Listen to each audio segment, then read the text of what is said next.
le réglementaire. Donc, la loi 1811 et l'ordonnance qui a modifié cette loi. Donc, on avait dit que l'entreprise pharmaceutique, c'est un établissement qui est sous la tutelle du ministère de l'Industrie pharmaceutique. Donc, il est là pour distribuer les médicaments auprès des officiers pharmaceutiques ou bien des structures hospitalières privées ou bien publiques. Donc, on avait dit qu'il y a aussi la PCH, qui est une entreprise étatique.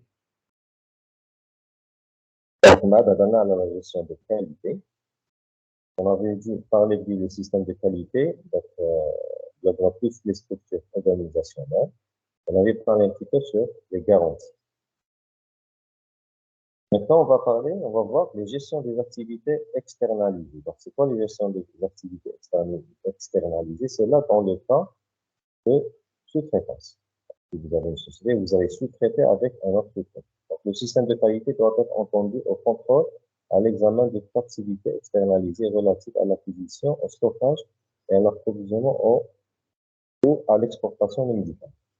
Les processus doivent incorporer la gestion du risque, qualité et doivent englober les éléments suivants. Évaluer que le sous-traitant possède, vérifier le statut de l'autorisation, définir la responsabilité et les processus de communication des parties impliquées en ce qui concerne les activités liées à la qualité, surveiller et revoir régulièrement les performances du sous-traitant et préciser toutes les améliorations requises. Donc là, si votre société elle va travailler avec les bonnes pratiques de distribution, donc quel est le sous-traitant, on doit lui exiger ces conditions, il doit les respecter. Donc, même si c'est pas vous qui vous allez transporter, eh bien, c'est pas vous qui vous allez distribuer. Donc, là, le sous-traitant, il est obligé de s'aligner au normes. Donc, il faut savoir aussi que la direction doit tout surveiller. On doit évaluer l'atteinte des objectifs du système de qualité. Donc, c'est la direction. Elle fait des évaluations périodiques pour voir si les conditions sont respectées ou pas. Les indicateurs de performance utilisés pour surveiller l'efficacité des processus au sein du système de qualité, tels que les réclamations, les déviations, les mesures correctives, préventives, les modifications des processus, les retours sur les activités externalisées, le processus d'auto-évaluation, les conclusions de l'évaluation du risque et les audits ainsi que les évaluations externes, telles que les inspections, les écarts et les objectifs. Donc, les indicateurs de performance, je répète, donc, deuxièmement, les indicateurs de performance utilisés pour surveiller l'efficacité des processus. Tels que le système de réclamation, donc on lance un système de réclamation. Donc, lorsqu'on a un feedback auprès de notre direction, donc on va agir. Les déviations, c'est-à-dire les anomalies. Les mesures correctives et préventives, donc on instaure des mesures de correction et de prévention et on va évaluer est-ce qu'elles ont un impact, est-ce qu'il y a un changement ou pas. Les modifications des processus, les retours sur les activités externalisées, donc là c'est par rapport aux enquêtes et l'information concernant le système de qualité avec ces sociétés qu'on vient de sous-traiter. Donc les processus d'auto-évaluation, ils sont lancés par la direction et les conclusions après avoir inspecté. Une nouvelle réglementation, troisièmement, une nouvelle réglementation, orientation et enjeux associés à la qualité qui peuvent avoir une incidence sur le système de gestion de qualité. Donc, s'il y a une nouvelle réglementation, donc là, il faut que la direction surveille est-ce qu'il y a des changements ou pas, afin d'instaurer ou bien de lancer cette réglementation sur le terrain, avec des notes de procédure. Les innovations susceptibles d'améliorer le système de qualité. On peut innover, on peut créer certains systèmes de qualité. Les modifications de l'environnement et des objectifs économiques. Donc, c'est à la direction de tout surveiller. Les conclusions de chaque évaluation du système qualité réalisée par la direction doivent être documentées en temps utile et communiquées efficacement au sein de l'entreprise. Donc, une fois qu'il y a eu ces changements, il y a eu ces inspections ou bien ces contrôles, donc il y a l'élaboration de procédures de changement, bien de procédures, des documentations, ça doit être mis à la disposition de tous les personnels. Bien sûr, expliquons ce changement.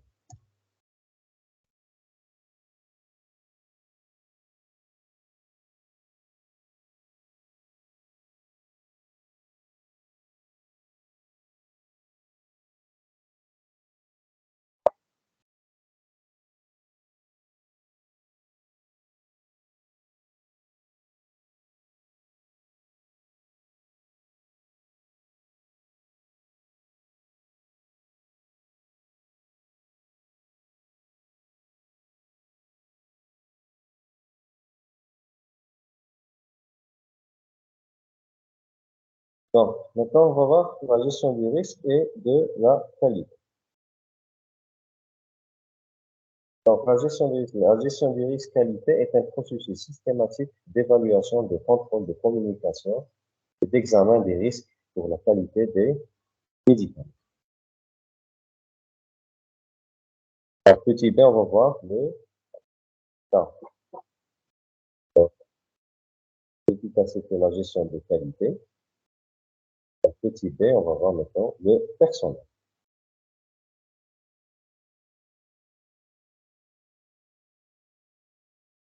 Donc, le personnel. Donc, bien sûr, un personnel recruté par la direction des ressources humaines, il doit être compétent, discipliné, responsable sur ses actes en nombre suffisant. Il faut toujours avoir des personnes de responsabilité. Donc, il faut qu'elles soient qualifiées, responsables sur ses actes. Elle peut déléguer des tâches, mais pas des responsabilités. C'est-à-dire, être la personne, par exemple, un responsable de stock. Un responsable de stock, il peut déléguer des tâches par un autre agent pour l'aider, mais il peut pas, c'est lui qui est responsable. Mais si ça, une fois que non, c'est l'autre que je lui ai confié cette mission qui s'est trompé, etc. Non. C'est la personne qui est responsable, elle est responsable sur tous ses actes et tous les actes du personnel qui est en dessous de cette personne. Une fiche de fonction de la personne responsable doit être établie. On doit définir le poste, qu'est-ce qu'il a comme responsabilité et qu'est-ce qu'il a comme fonction, comme mission. Donc, lui confier l'autorité, les ressources et les responsabilités nécessaires pour accomplir ses missions. Donc, bien sûr qu'il faut lui donner un peu d'autorité afin de discipliner le personnel qui est en dessous, qui est sous la responsabilité. Donc, pour le reste du personnel, ça veut les autres ouvriers, ils appartiennent cette personne responsable. Donc, il faut qu'elle soit toujours disciplinée et compétente. Pour établir un organigramme organisationnel, le rôle, les responsabilités et les relations entre les membres du personnel doivent être clairement indiqués et des fiches de fonction. Donc, imaginez, vous avez une boîte de société de distribution. Donc, vous avez la direction, ensuite les sous-directions, ensuite vous avez les départements. Mettons le département d'approvisionnement.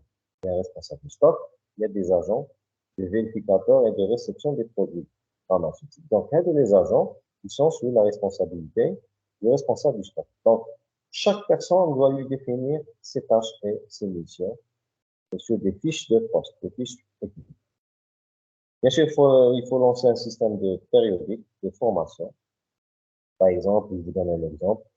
Formation, donc on a assez de bagages. Et là, on a recruté un personnel, on l'a déjà formé. Et au fur et à mesure, il y a des formations complémentaires. Je vous donne un exemple. Identification des médicaments, prévention, comment identifier un médicament, prévention de l'introduction de médicaments falsifiés. Bon, il y a des risques de médicaments falsifiés. Donc, il faut savoir, il faut former s'il y a eu des remarques, bien des plaintes auprès des pouvoirs publics. Et là, ils disent, il faut faire attention, il y a des lots complétés, voilà comment sont les boîtes.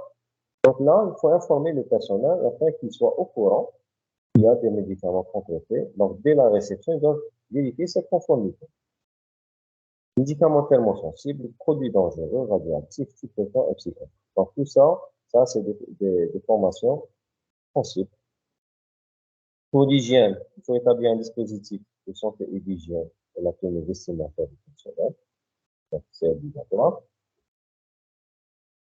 Maintenant, pour les locaux, après le personnel, on va voir les locaux.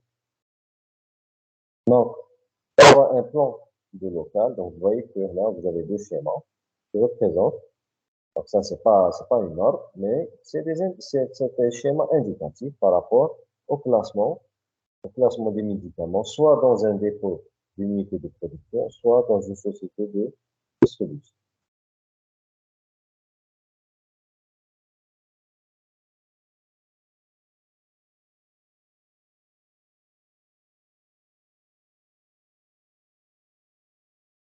Donc, les locaux doivent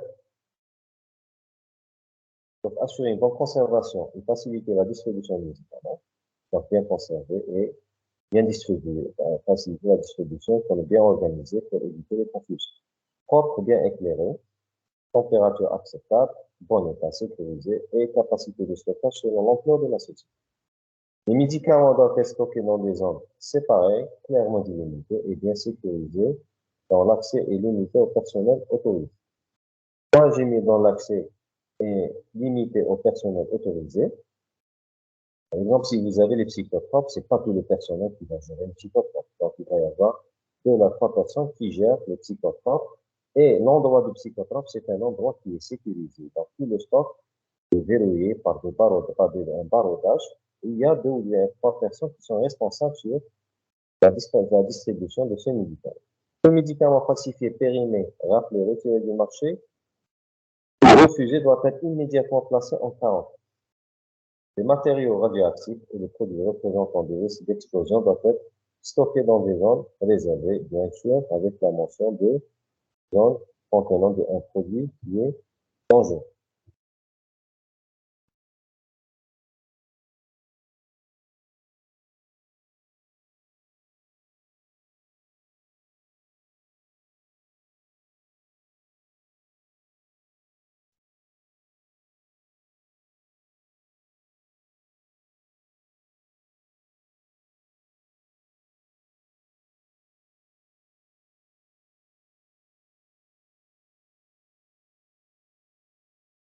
Pour la planche 25, les visiteurs, des fois vous allez recevoir des visites, doivent être autorisés et accompagnés. Des programmes de nettoyage doivent être mis en place, assurer une protection contre les entrées des insectes et les rongeurs d'autres animaux.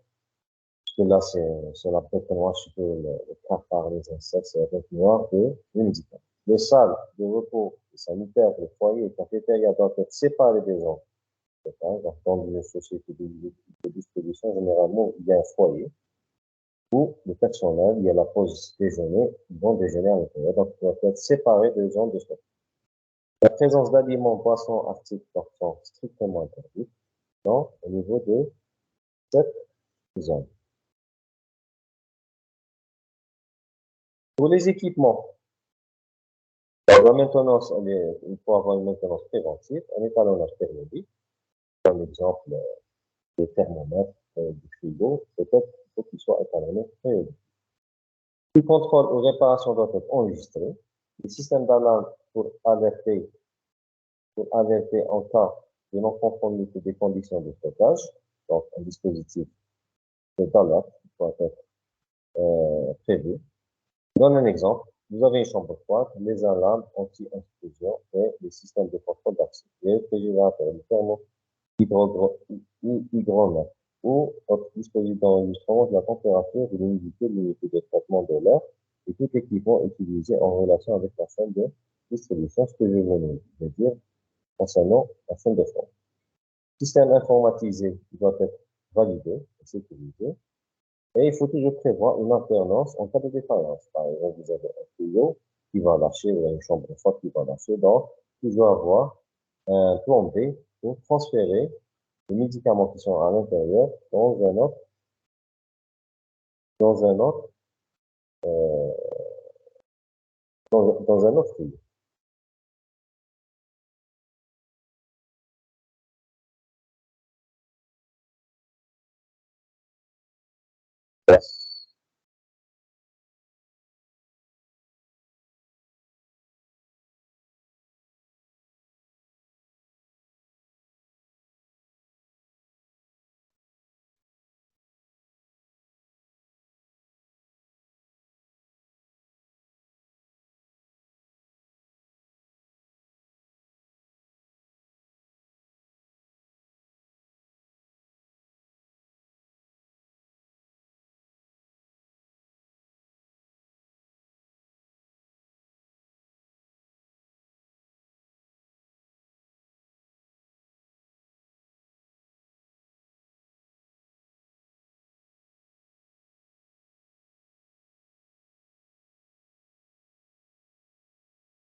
On reprend.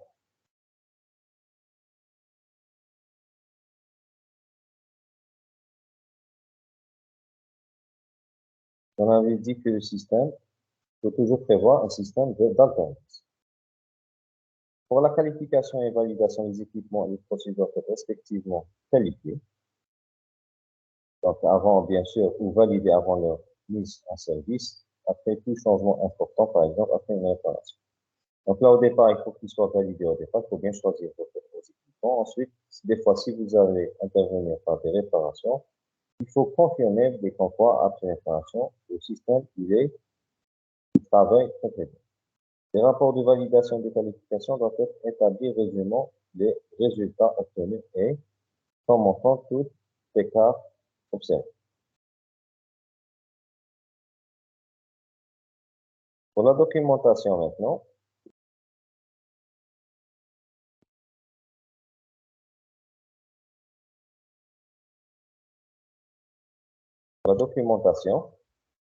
donc, les procédures écrites, des instructions, des contrats, des archives et des données sous format papier ou bien électronique. Toutes les procédures doivent être par écrit. Lorsque vous avez lancé un système d'information au personnel, tout soit par écrit. Approuvé, signé et daté par le personnel responsable, conservé pendant une durée réglementaire, régulièrement révisé et tenu en vue. Toutes les transactions doivent être conservées sous forme de facture, donc là, on parle de transactions commerciales, sous forme de facture d'achat-vente, si vous avez acheté ou bien vendu, avec des bordereaux de livraison en forme informatique. Donc, bien sûr, les informations que doivent contenir ces factures, la date, le nom, le lot, la date de préemption, les quantités, les coordonnées du fournisseur, du client, ou bien du courtier ou du destinataire. C'est donc le courtier lorsqu'il s'agit d'une société de sous-traitance.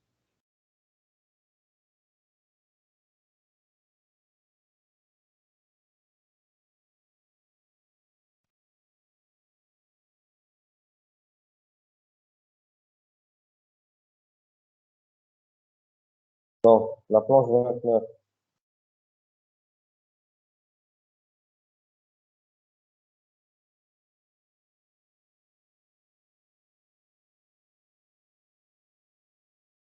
les opérations.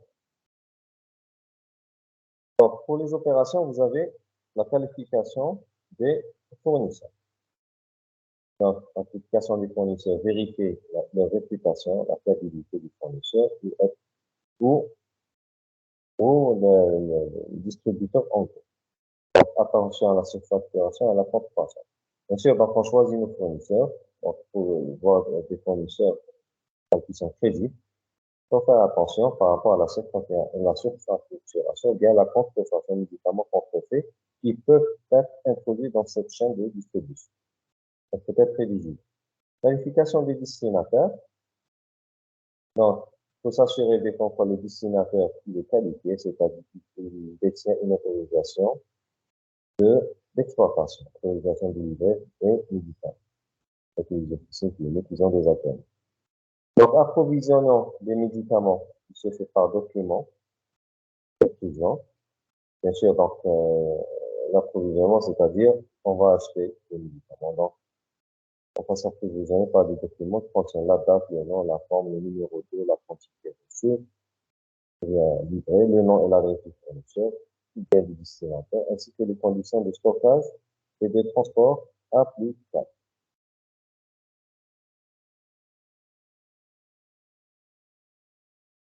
Donc, lorsque vous allez réceptionner vos médicaments, il faut bien vérifier qu'ils n'ont pas subi aucun dégât visible pendant le transport avec, bien sûr, la conformité. Lorsque vous allez stocker les médicaments, il faut bien les stocker par catégorie, possibilité exigée, emballage nettoyé à chaque fois. Donc, l'emballage de livraison ou bien l'emballage de réception, il doit être nettoyé à chaque fois. Donc, la rotation, bien, selon, elle doit se faire selon FE, First Experience, First Out, c'est-à-dire on va faire sortir le premier médicament, le médicament qui se pérenne en premier, parce que la date est plus proche que le second, si vous avez de l'eau.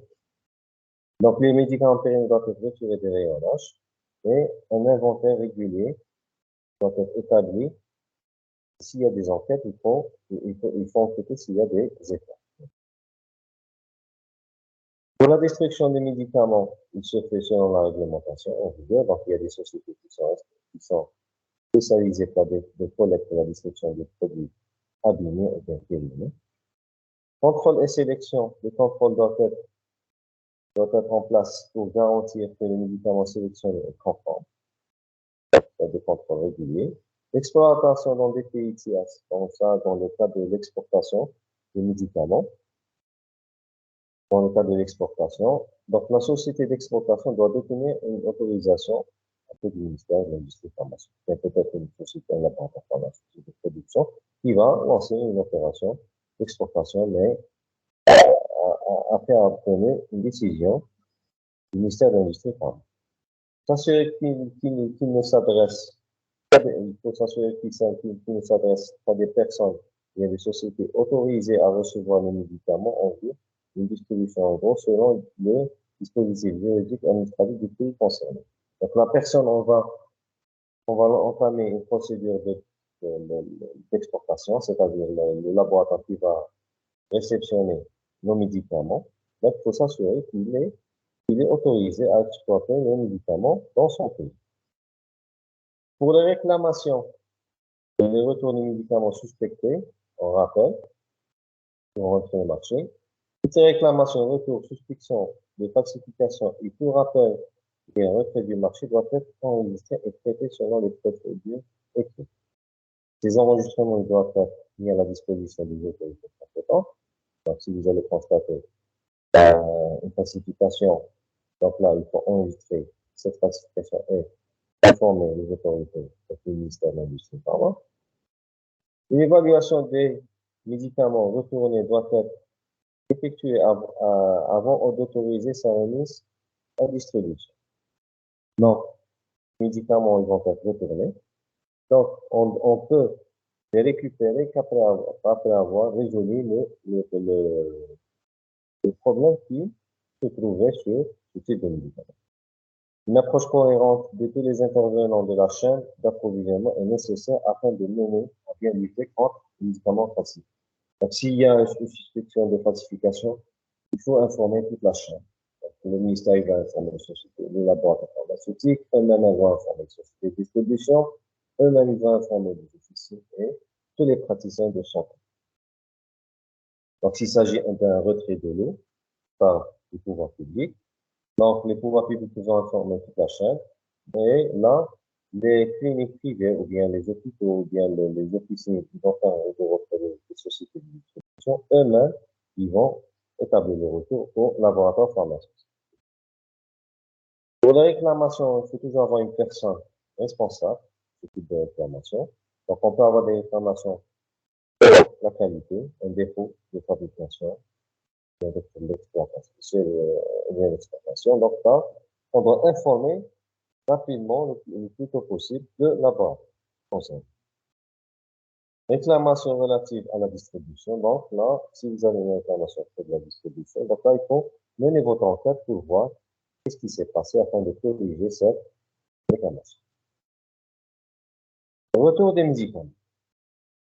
Donc, il s'effectue conformément au droit national et aux accords contractuels entre les parties. Donc, lorsqu'il s'agit d'un retour entre le distributeur et le laboratoire. Les médicaments qui ont quitté les locaux du distributeur, en gros, ne peuvent être réincorporés dans les stocks que sur des conditions.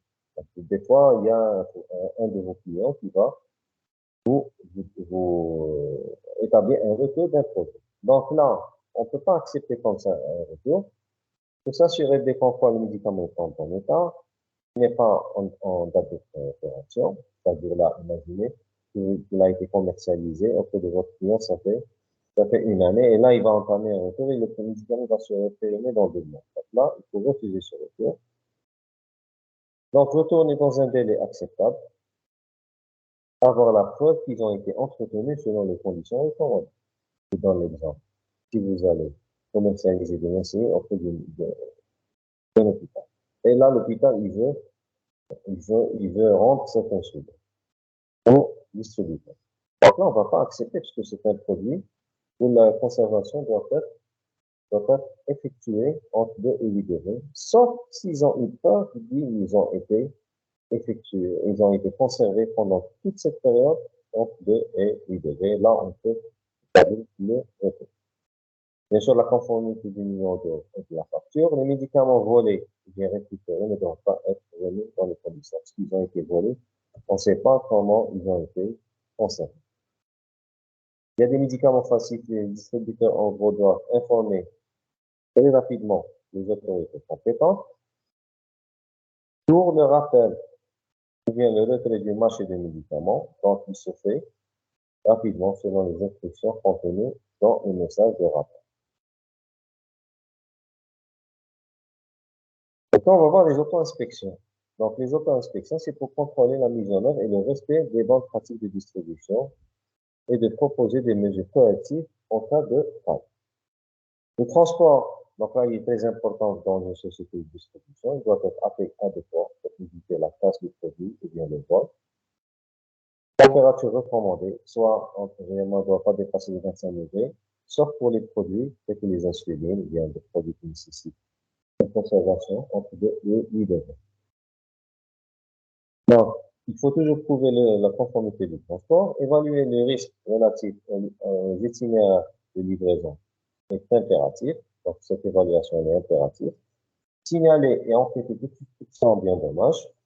Les véhicules ou bien les équipements adaptés doivent être adaptés à l'usage. Des procédures écrites d'utilisation, d'entretien, de nettoyage de tous les équipements doivent être établies. Les équipements de surveillance de température doivent être étalonnés régulièrement.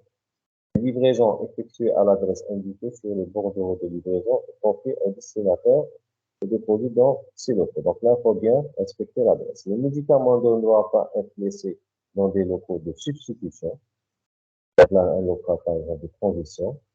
Cela, il faut éviter. Pour les livraisons à usage urgent effectuées en dehors des heures d'ouverture, les personnes doivent être désignées et des procédures écrites mises en place dans le cas de urgence. Donc, les sous-traitants doivent respecter les bonnes pratiques de distribution.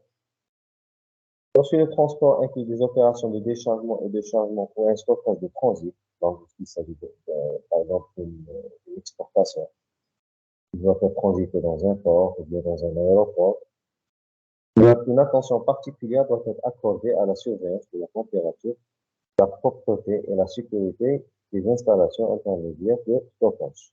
La durée de stockage temporaire doit être limitée dans le temps.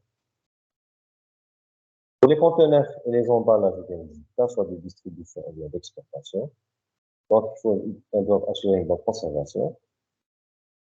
Donc, il faut exiger toujours une méthode pour conservation afin d'éviter la casse selon la durée de transport en prenant en considération la durée de dédouanement et d'autres imprévus. Un étiquetage comporte toutes les informations doivent être apposées sur le conteneur, tels que le type de produit, l'origine, la destination, bien sûr, si c'est un produit fragile, il faut mentionner pourquoi c'est un produit fragile, etc. Pour les produits nécessitant des conditions spéciales de transport, tels que les stupéfiants bien les psychotropes, bien les matériels radioactifs, il faut avoir une bonne traçabilité, excellente sécurité. Il faut toujours renforcer le système de contrôle. Donc, le transport doit se faire dans des conteneurs conformes aux accords internationaux et législation nationale. Bien sûr, pour les médicaments thermofossiles, il faut vérifier la température, même s'il le faut, avec des systèmes d'enregistrement. Les clients doivent obtenir des informations prouvant le respect de toutes les conditions. Tout est détaillé par des procédures techniques. Donc là, il faut détailler les conditions de transport lorsqu'il s'agit d'une exportation. Voilà par rapport, en résumant un petit peu la société de distribution. Donc maintenant, je vais attirer votre attention. Donc toujours par rapport à l'officine et le ministère de l'Industrie et la société de distribution ainsi que le laboratoire pharmaceutique. Il faut savoir qu'au sein du ministère de l'Industrie, qu'on a parlé à la fois passée, il y a un observatoire sur la disponibilité des produits pharmaceutiques. savoir que le marché tsaïland, des fois, il y a des perturbations, des instabilités. Donc, le ministère de l'Industrie pharmaceutique a mis à la disposition de tous les professionnels de la santé une plateforme de déclaration lorsqu'il s'agit de produits en rupture. Et cette plateforme, elle est destinée à un comité qu'on appelle observateur sur la disponibilité des produits pharmaceutiques. Donc là, vous avez devant vous la décision du ministère de l'Industrie de la création de, de cet observatoire. Cet observatoire. Donc, l'article 1, il est créé auprès du ministère de l'Industrie pharmaceutique un observatoire de veille sur la disponibilité des produits pharmaceutiques. Désigné le lanceur, c'est l'observatoire.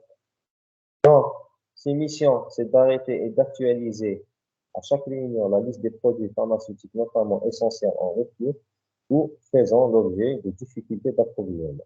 De proposer des mesures visant à lever toute difficulté ou tension d'approvisionnement affectant les produits pharmaceutiques. De proposer toute mesure et action visant à enrichir la plateforme d'information dédiée au suivi actualisé des situations de rupture ou de tension d'approvisionnement des produits pharmaceutiques initiées par le ministère chargé de l'industrie pharmaceutique. De proposer toute mesure et action visant à garantir la disponibilité des mesures pharmaceutiques dans un cadre de stratégie pharmaceutique et d'établir par le ministère chargé de l'industrie pharmaceutique. Donc, l'article 3, vous avez toutes les personnes qui siègent sur cet observatoire. Donc, les différents syndicats, les différentes sections ordinales, l'agence du médicament, la pharmacie centrale, la PCH, le ministère de l'industrie pharmaceutique. Donc, vous voyez, ouais, ça, c'est ça, il a été établi au mois de 2000, la fin 2020, début 2021. Cet observatoire, il a été créé. Donc aussi, j'attire votre attention par rapport aux médicaments psychotropes. Pour les médicaments psychotropes, c'est les médicaments qui sont gérés particulièrement, il y a eu une procédure qui a été établie le 31 décembre 2019 par un décret exécutif 19376 qui date du 31 décembre 2019. Le décret, qu'est-ce qu'il définit? Il définit toute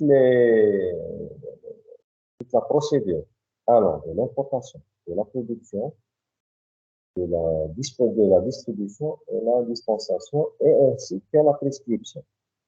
Donc, il a tout défini ce décret, il a tout défini pour la gestion des médicaments psychotropes par les importateurs, les producteurs, les distributeurs, les dispensateurs de médicaments officinaux et les prescripteurs. Donc, il a tout défini. Donc, ce décret, il a été actualisé par le décret 211/99 du 11 mai 2021. Donc, le décret, l'actualisation de ce décret, donc, il a de sa actualisation, c'est par rapport au ministère de l'Industrie et par rapport à la nomenclature où les médicaments psychotropes, ils ont été classés en deux classes. Médicaments psychotropes, proprement dit, c'est l'ancienne liste qui existe en Algérie. Et il y a eu une nouvelle liste qui a apparu le 20, qui a apparu toujours en 2020. Donc, on les appelle la liste des psychotropes assimilés à risque aveugle. Donc là, je vais vous envoyer toujours la conversation de deux décrets et cette liste de médicaments assimilés, ainsi que la liste des médicaments psychotropes. Donc ça, les décrets, donc là, c'est pas pour, c'est pour vos articles indicatifs où vous pouvez les consulter. Si vous allez, bientôt vous serez pharmacien, vous allez exercer possible, vous aurez un cabinet technique, ou bien médecine, hospitalier, ou bien vous allez travailler dans une société d'importation. Donc là, il faut connaître les conditions de gestion de ce type de médicaments. Donc, je vais vous envoyer des décrets en PDF.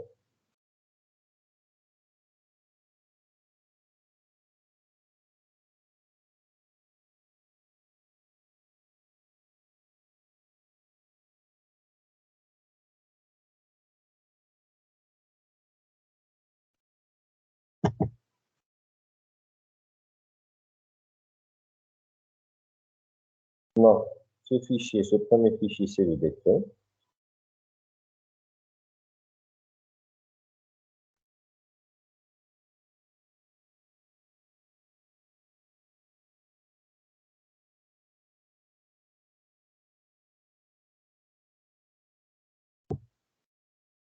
Ce deuxième fichier que je suis en train de vous envoyer, pardon, le deuxième, c'est le décret modificatif du premier. Donc là où est-ce que vous allez travailler, vous allez travailler avec les deux décrets. Il y a des articles qui ont changé.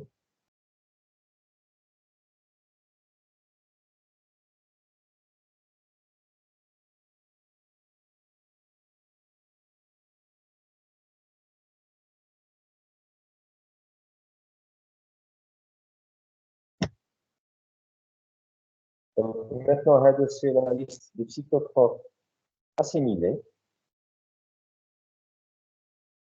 Donc, ce troisième fichier, c'est la liste des médicaments psychotropes assimilés à risque avéré. Donc, près de la liste, vous trouvez la fameuse prégabaline, qu'on appelle en arabe le sérum. La prégabaline, elle figure sur cette liste des médicaments avérés.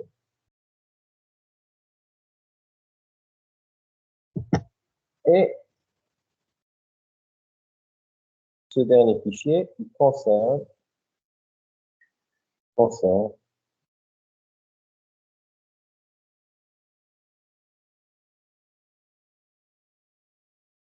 voilà, c'est la liste des médicaments, c'est la liste des médicaments psychotropes. Et là, la gestion des médicaments psychotropes et les médicaments psychotropes assimilés à usage détourné, à risque avéré, non, la gestion sur le plan production et importation, elle est la même. Sur le plan dispensation et prescription, elle diffère. Donc, vous pouvez, je donne un exemple, s'il va y avoir la prégabaline. Donc, la prégabaline, elle nécessite une ordonnance à 3 sources, c'est-à-dire une ordonnance de couleur blanche, la deuxième de couleur jaune et la troisième de couleur rose. Donc, le prescripteur, il mentionner, va mentionner sur cette ordonnance sera le nom les mentions obligatoires, le nom du malade, son adresse, son sexe, l'âge tel, bien sûr le médicament, la posologie et la durée du traitement. Avec le numéro d'inscription au conseil de l'ordre du médecin avec un numéro de série qui est reporté sur l'ordonnance. Donc, le pharmacien hospitalier ou bien le pharmacien d'officine va réceptionner la copie blanche et la copie. C'est la copie jaune qui doit être archivée chez le pharmacien. Et la copie blanche, après on va dispenser avec la copie. Donc, il y a des mesures strictes de, de prescription, de dispensation. Bien sûr, il y a un registre réglementaire et le pharmacien, il doit reporter sur ce registre. Aussi, le médecin prescripteur, lorsqu'il va prescrire un médicament psychotrope, il doit le reporter sur cette ordonnance. Donc, tout est détaillé sur ce décret. Donc, je vous laisse l'attention je vous laisse le temps pour lire. Si vous avez des questions, donc lire les deux décrets. Et si vous avez des questions, vous pouvez les poser, il n'y a aucun problème, je peux répondre. Donc, hello, je répète. Donc, il faut savoir que pour le module, il faut savoir que les psychotropes, c'est des médicaments qui doivent gérer de manière particulière. Il y a des décrets il y a une liste de décrets qui précisent la gestion ou bien qui définit la gestion. Pour vous, à titre d'information complémentaire, pas dans le cadre du module, je vous ai envoyé ces deux décrets avec la liste, les différentes listes de médicaments psychotropes. D'ailleurs, si vous allez faire un stage en unité de production industrie, ou bien dans une société de distribution. Donc là, vous aurez le décret qui est devant vous. Si vous allez faire le stage au niveau de l'officine, vous avez le décret qui précise que la particularité d'une dispensation. Si vous allez faire un stage auprès d'une pharmacie centrale hospitalière, vous avez le décret qui définit la procédure de dispensation de médicaments.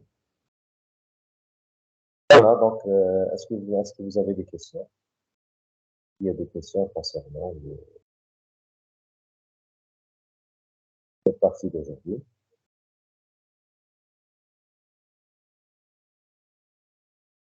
Donc, c'est le deuxième décret, il y a un décret qui a été établi en 2019. Il y a un décret qui a été établi en 2021, le 11/5/2021.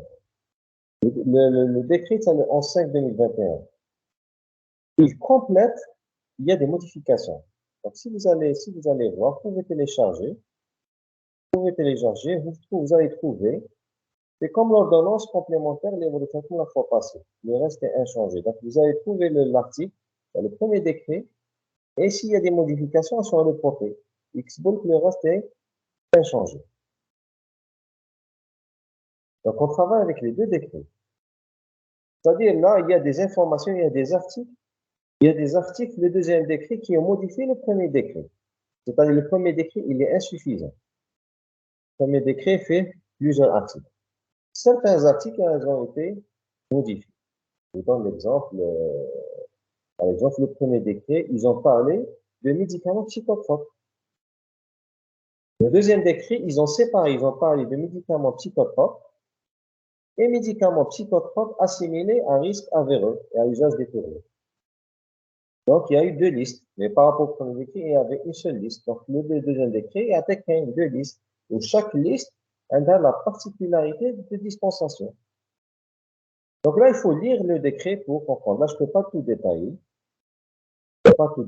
Donc là, si vous voulez, on peut faire une lecture ensemble, mais là, vous savez, le cas de ça, le cours, on ne peut pas détailler toute la réglementation. Si on va détailler toute la réglementation du médicament, d'ailleurs, donc, la séance prochaine, tous les textes réglementaires qui gèrent le médicament auprès du ministère de l'Industrie et de l'Agence. Les textes réglementaires en quoi? En décret, c'est-à-dire tous les décrets qui gèrent le médicament. Donc, si vous voulez droit avec une société d'importation ou bien de production, vous avez les articles qui sont devant vous. Vous allez que les télécharger du journal officiel et vous pouvez lire vos articles afin d'avoir l'information juridique. Maintenant, en résumant, donc le premier décret a été établi en 2019, le deuxième décret a été établi en 2021. Le décret, c'est 2021, il modifie quelques articles, c'est le décret 2019. C'est le même décret, il y a des modifications. L'application de ce décret, de ce qu'on a appelé, ces décrets, ils ont été appliqués le 16 août 2021. Donc récemment, le décret, il a été appliqué. Donc l'application, l'élaboration, elle a été en 2019. Il n'y a pas eu d'application parce que nos amis médecins ne se sont pas alignés selon le décret par rapport à la prescription. Là, il a été reporté. Après 2019, il y a eu la modification en 2021. Donc, le 11 mai 2021, il a été modifié. Donc, le 16 août 2021, il y a eu l'application de ce décret par toute la chaîne. Importation, distribution, production et dispensation et prescription. Autre question, s'il vous plaît? J'espère que c'est clair pour mademoiselle Omeissa.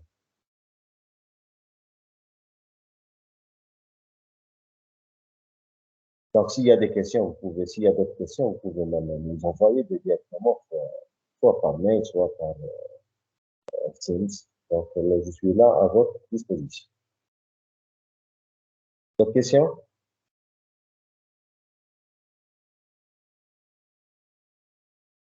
Donc, s'il n'y a pas d'autres questions, donc,